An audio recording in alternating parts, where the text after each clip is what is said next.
பூமிக்கு அடியில் எங்கே தண்ணீர் இருக்கிறது என்று கண்டுபிடிக்க இன்று நம்மிடம் சென்சார்கள் உள்ளன. ஆனால் ஒரு கருவியும் இல்லாத காலத்தில் தமிழர்கள் துல்லியமாக நீர் ஊற்றை கண்டுபிடித்தது எப்படி?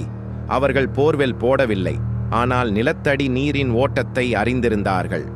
குறிப்பாக நாவல் மரம் அல்லது வெள்ளை மருத மரம் இருக்கும் இடத்திற்கு அடியில் நீர் ஊற்று இருக்கும் என்பதை அவர்கள் அன்றே கணித்தார்கள்.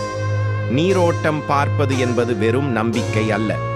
பூமியின் காந்த புலம் மற்றும் தாவரங்களின் வேர்கள் காட்டும் அறிகுறியை வைத்தே நிலத்தடி நீரின் ஆழத்தை அவர்கள் கணக்கிட்டனர். இன்று 1000 அடி போர்வெல் போட்டும் தண்ணீர் கிடைக்காமல் போகலாம். ஆனால் அன்று தமிழர்கள் அடையாளம் காட்டிய இடங்களில் இன்றும் வற்றாத நீர் ஊற்றுகள் உள்ளன. நம் முன்னோர்களின் அறிவு நவீன அறிவியலுக்கும் அப்பாற்பட்டது. இதுபோல நம் தமிழர்களின் வரலாறை தெரிந்து கொள்ள நமது சேனலை சப்ஸ்கிரைப் செய்யவும். நன்றி.